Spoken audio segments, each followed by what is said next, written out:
人要同哭，要彼此同心，不要自气高大，倒要抚救卑微的人；不要自以为聪明，不要以恶报恶。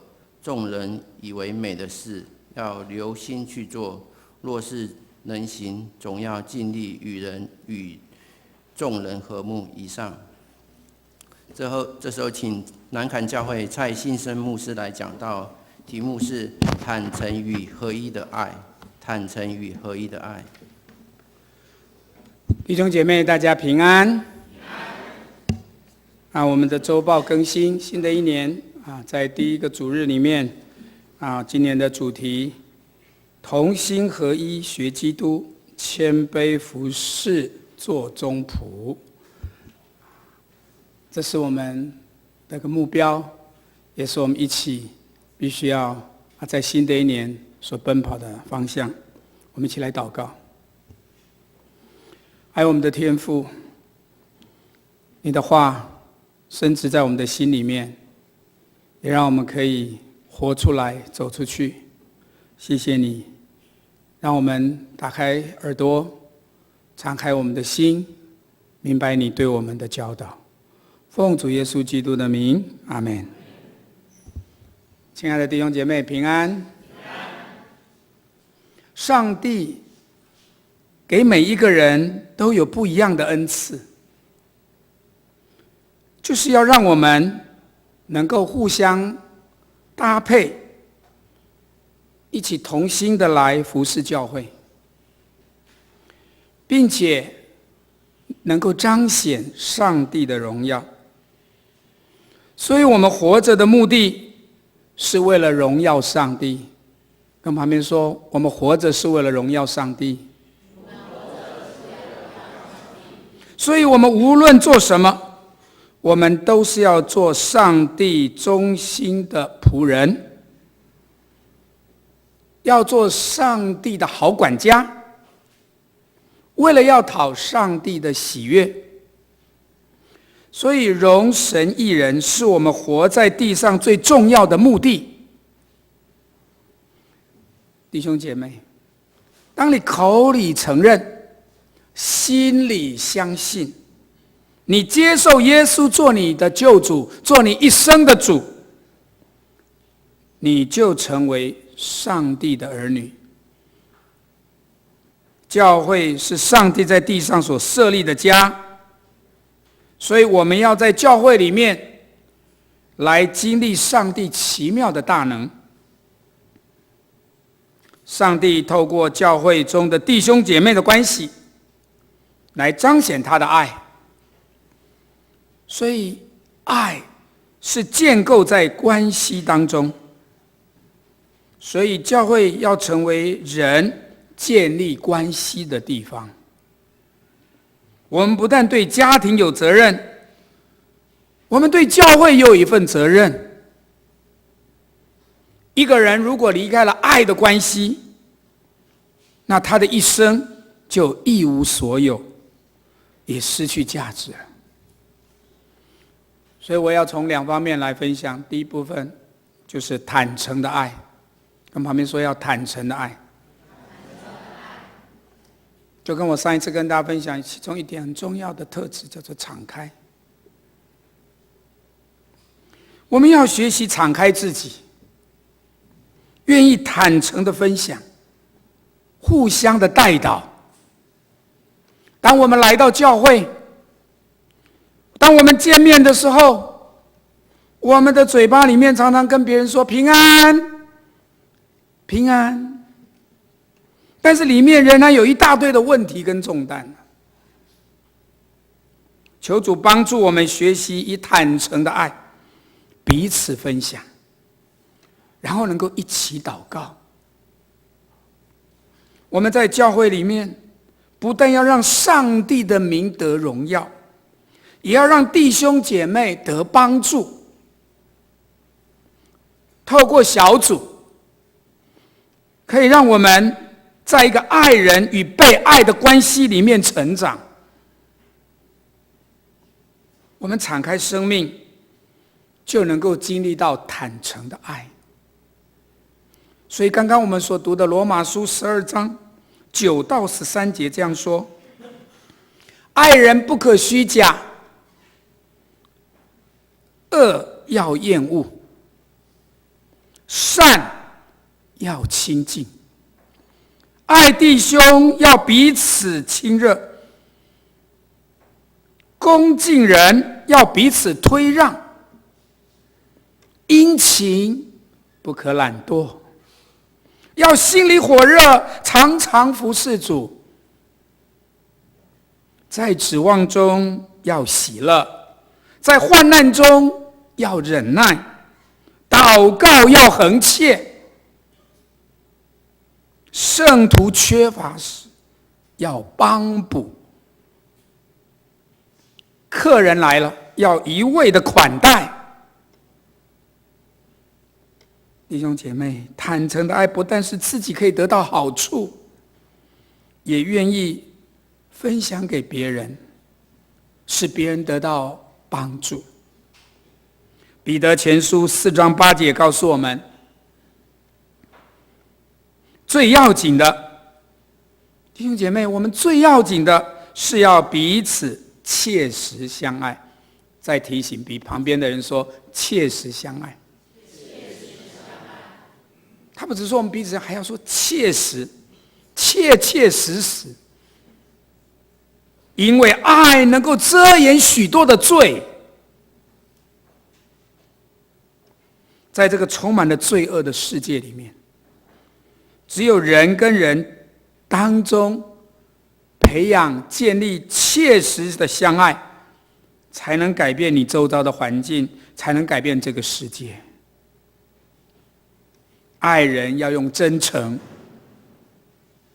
而不是用虚假的，不是表面的。这里我们所说的是切实相爱。我查一下希腊文，它原文的意思就是要像一家人一样的爱。跟旁边说，我们是家人，要相爱。也就是我们要爱弟兄姐妹，像爱我们的家人一样。所以在小组里面，我们有可以倾诉我的感受，你可以倾诉你的感受，我们可以分享别人对你的代祷和帮助。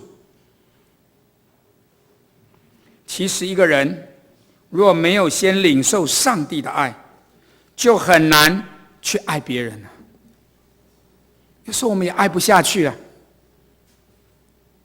所以求主帮助我们。我常讲，你从一只手领受了这份主来的爱，然后你要从另外一只手再分享给出去，这边领受了，这边再给出去。一间爱的教会是愿意从上帝所领受的，也愿意一直分享出去。阿们吗？第二个我来分享的是合一的爱。在1906年，洛杉矶阿苏萨街带来一个极大的复兴。当时有一个黑人的牧师正在讲道，忽然间圣灵的火大大的浇灌，充满在整个教会的会堂跟所有的弟兄姐妹的身上。这时候他们忽然彼此对说，主啊，让我能够更爱我的弟兄姐妹。当圣灵在我们当中，我们就会燃起一份，就会眺望出一份那个想要爱彼此的那种心智。然后这个教会的弟兄姐妹就彼此认罪，彼此相爱。那一次的大复兴带给教会很大的合一，也带给弟兄姐妹生命的更新和改变。如果我们对教会中看得见的弟兄姐妹都没有办法去爱，那我们怎么样去爱那个看不见的上帝？我们又怎么样去对社区或其他还不认识的人去爱他们呢？教会要复兴，就必须要有合一的爱。求主帮助我们能够彼此合一，互相接纳和包容。我们很不一样，但是因为上帝，我们愿意放下自己，彼此相爱。亲爱的弟兄姐妹，爱就是用心去感受。你看到爱字吧，中间不是一个心吗？加上受吗？你必须要用心才感受到这份爱呀。爱使我们亲近善，远离恶。对付恶就是亲近善的必备条件。但是亲近善也是远离恶的必然现象。耶稣被卖的最后一次祷告中，耶稣殷切地交代门徒要合一，要合一。约翰福音17章11节说：从今以后，我不在世上，你们却在世上。我叫你们，我往你们那里去。圣父啊，求你因你赐给我的名保守他们，叫他们合而为一，像我们一样。你知道天父跟圣子耶稣是合一的，他知道他们的关系，他知道这是他最后一次在为门徒做祷告的时候，他多么渴望在地上的这些他所爱的弟兄姐妹是合一而相爱的。这里重复的强调，信徒要在主里是要合而为一，可见合一是多么的重要啊！在教会里面的合一，不是少数服从多数，多数尊重少数而已啊。如果上帝认为是对的，上帝就会感动你，感动我，也感动其他人。求主帮助我们在合一当中看见上帝的祝福。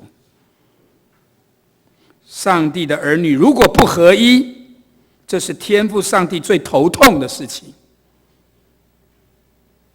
也是别人最不愿意相信耶稣的主要原因了，更是撒旦最想要破坏和他想要做的工作了。要记得，在教会中，你看见的并不是你的敌人，而是你的家人。跟旁边说，你是我的家人。而你看不见的黑暗权势，按你肉体的私欲、眼目的情欲、今生的骄傲，这才是你的敌人。如果你遇到问题，你要把焦点要从冲突当中转到耶稣的身上，然后再想一想，我们身上同样都流着耶稣的宝血，阿们吗？所以我们在这里一起坐席，一起与耶稣有美好的交流啊，美好的团契啊。罗马书12章14节到18节，保罗继续说，逼迫你们的，要给他们祝福，只要祝福，不可咒诅。与喜乐的人要同乐，与哀哭的人要同哭，要彼此同心，不要志气高大，倒要抚救卑微的人，不要自以为聪明，不要以恶报恶。众人以为美的事要留心去做，弟兄姐妹，众人以为美的事留心去做。若是能行，总要尽力与众人和睦，不是相争，是和睦。我们还有什么不能放下的吗？我们还有什么不能合一的吗？以弗所书4章3节，保罗告诉我们，用和平彼此联络，竭力保守圣灵所赐合而为一的心啊。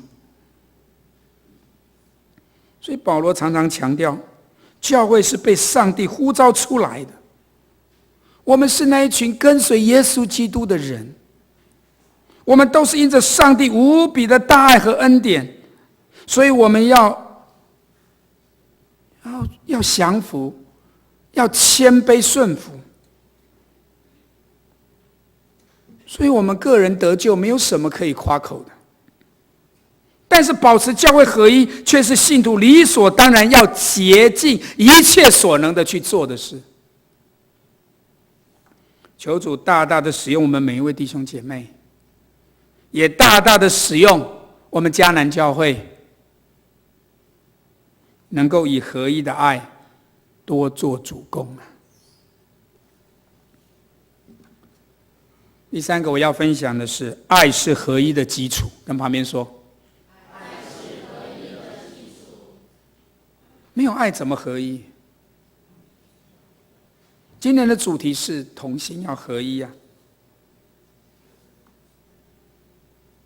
所以第一点我要说，爱就是谦让和尊重。一起说谦让和尊重。所以我们的第二个标题是说要谦卑服侍。教会就是彼此尊重、彼此看重、彼此敬重的信仰团体。即使是一个没有学问的、没有地位的、没有成就、没有财富的人，都一样可以蒙上帝的喜悦。你说阿们吗？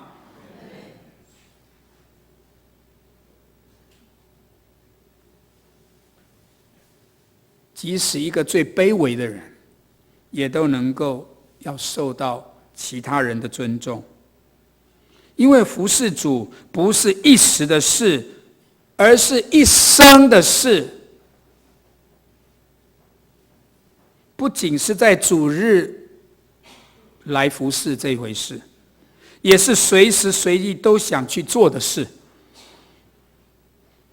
有一些人会要求别人按照他的想法、他的方法去做，以为这样做就是很属灵或是很爱主。或许他的出发点是对的，但是方法和态度是错的。因为这样做，他是很少考虑到别人心里的感受。德国的神学家潘霍华，他认为教会里面必须是爱的生活了，也是一个唯独基督的生活。所以他在他自己写的那一本书《团契生活》，在这本书《团契生活》，它英文叫做 Life Together。在这本书里面呢，潘霍华牧师他这样说了，他说信徒之间必须先尊主为大，充满主的爱，才能够有真实的团契和相爱的生活。我们若不能看见自己的罪比其他弟兄姐妹所犯的罪还多，就不配做主的门徒。所以他提醒说，我必须使别人从限制他、压迫他和统治他的各种企图中获得释放。我必须以基督的眼光来看别人。阿们吗？所以请不要去想，哇，今天蔡牧师，哇，他讲到，他今天对我讲的，哇，这个好像很好，但是呢，这个话一定对某某弟兄姐妹或是对谁，哇，一定更好哎。不要这样的想法，因为讲道和听道是用来判断我们自己的，因为神的话是对每一个人说的，这是对我有益的。所以要让自己省察，看见自己的罪和你所要面对的问题。换句话说，我们基督徒在教会中的生活基础就是耶稣基督的恩典。耶稣基督，没有神的恩典，你今天没有办法坐在这里啊。我们没有办法一起跟耶稣守这个爱的宴席啊。这个恩典，不论你是贫穷，或者是富贵，或者是你拥有什么样的学识，也不管你的社会地位，也不管你信主的年日有多久，所以我们都必须以一个罪人的身份进入圣徒相通的实际生活里面。所以当我们真的明白自己是在上帝的面前是个罪人的时候，我们来到教会就没有任何可以夸口的地方，也不敢看自己比别人更好或是更属灵，也不敢看自己比别人强，而是看别人比自己强。今天我们能够在这教会，我们可以在迦南教会彼此相视，彼此聚集，都是上帝的爱和恩典。此外没有别的因素。为什么教会里面会有不愉快的事情发生呢？这不是因为每个人，这是什么？这可能是因为每个人不一样，但这也可能是因为每一个人都要把自己的理念带进教会。好像教会如果不照我的方法去运作，未来就没有办法正常发展。我想如果我们存在这样的人多，好像我们每一个人都有自己的理念和计划，我想如果这样做，无论有多么伟大的前程，多么伟大的计划，最后都会让人失望，然后就自己失望，别人也失望。如果教会你说不按我的意思去做，那我就袖手旁观，我要另起炉灶，或是去与之抗衡。那这并不是教会存在的目的。今天教会到底出了什么问题？就是我们常常会要以自己的标准来判断别人，甚至要求别人达成我自己的这样的一个标准，这是不对的。尽管我们的出发点是对，以为我们对其他的弟兄姐妹这是有好处，但这并不是共融合一的团契生活，而是以自我为中心的生活。所以我求主帮助我们，让我们学习见面的时候，不论对方的面容是阳光或者是乌云呢，是喜乐或是苦痛，是热情的或者是冷漠呢，求主帮助我们每一个人都以真心的微笑看着别人的脸啊，我们以真诚的关怀去为对方设想啊，因为爱就是谦让和尊重。第二个我要说的，一起说，爱就是共荣的记号。圣徒相通和彼此关怀，不应该把自私的想法放到其中。也就是说，我们教会千万不要把自己的意见一直要带进来，好像这间教会这个小组没有我的意见，不按我的理念去行，就会荒凉，会退步。弟兄姐妹，我这话我讲不是对长子说的，我说的是对每一个弟兄姐妹，对每一个平信徒说的。不论是全职的牧者或代职的同工，我们都是上帝的仆人，而不是行政长官，或我们都是领受上帝呼召去牧养和侍奉的。我们没有勉强去做，我们要谨慎小心，不能奉上帝的名做出使人有纷争和不和的事情。我们每一个人都是罪人，所以不应该占有操纵弟兄姐妹，或者是把握每次聚会在分享耶稣的时候是要把荣耀归给自己的。这样我相信教会自然就会充满了上帝的恩典和慈爱。我们一间教会是充满了爱的教会，是充满了弟兄姐妹彼此能够互相的体谅，能够彼此能够包容，里面就是一群相爱的家人。所以当有人对着我们或者背后说一些让你伤心的话，或做了一些让你感到失望的事，我们该怎么办呢？让我们先想想耶稣基督是怎样的天天忍受罪人的顶撞，但是他还是给予宽恕和爱。另外，耶稣基督就是我们圣徒之间相通唯一的梦想和期盼。耶稣基督的恩典已经够我们每一个圣徒相通的一切理想。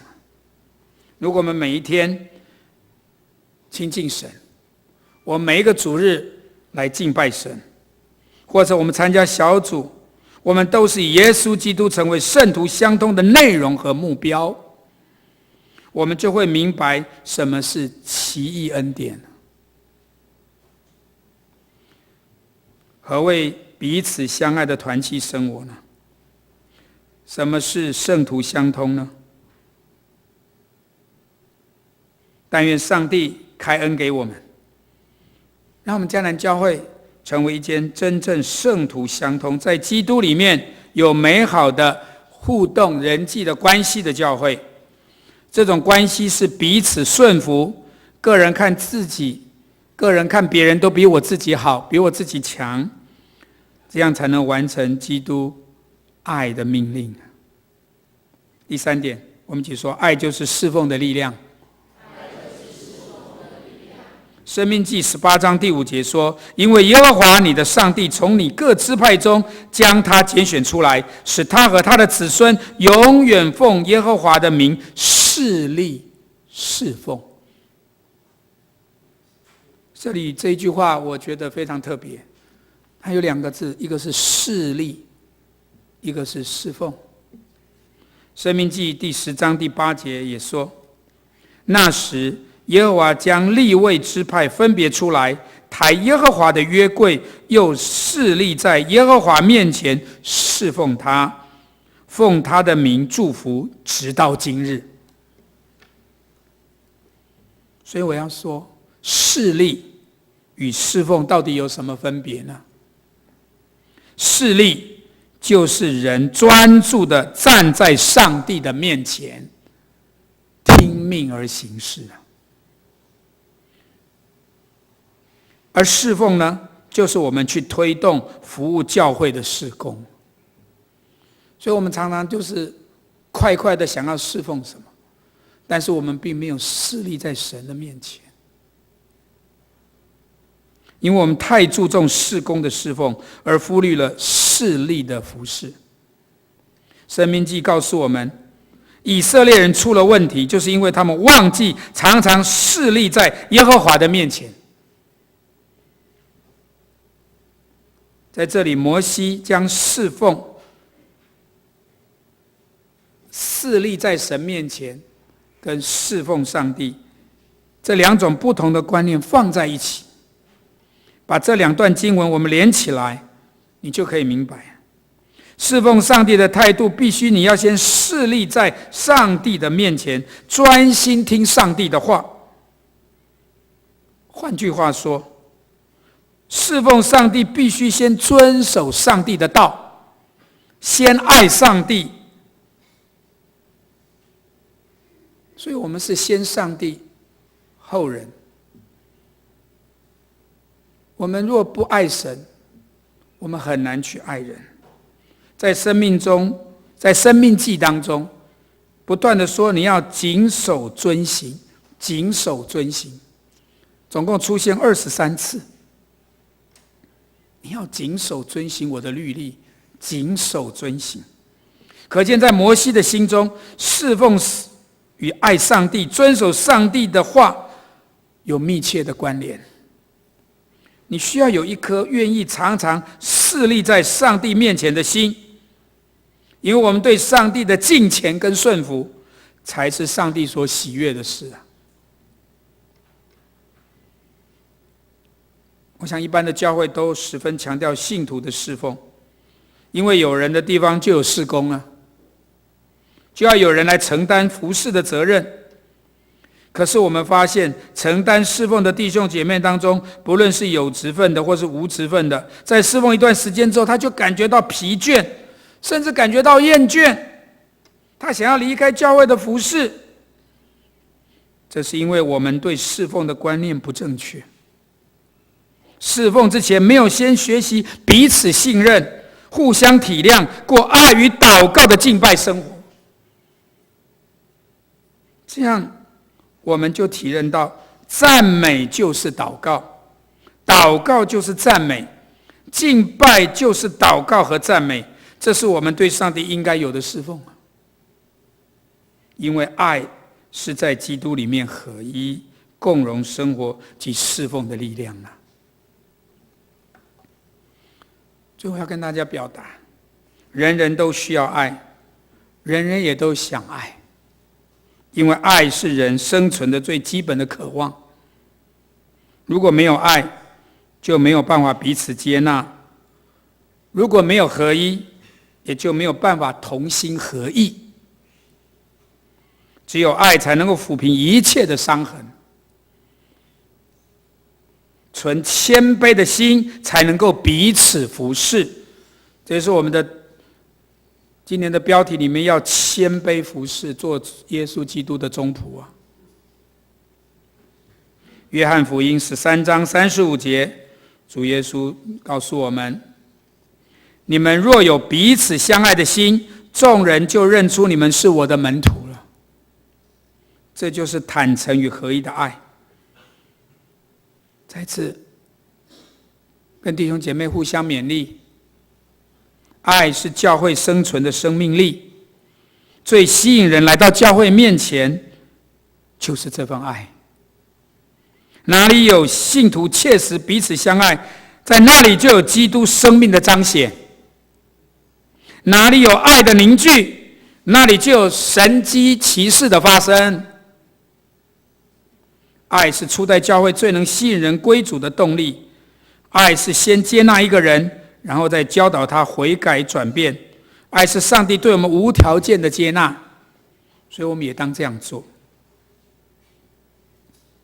饶恕是打开人际关系的门，是教会多元共荣的基础。各位弟兄姐妹，让我们一同来学习，拆去自己心中的墙，也拆除人与人之间隔阂的墙，并且建一条可以彼此沟通的桥梁，让我们能够真正享受到那个真正合一无私的爱。我们一起来祷告。哈利路亚！主啊，你的话常常深植在我们的心里面。我们知道，我们常常先要面对的是自己。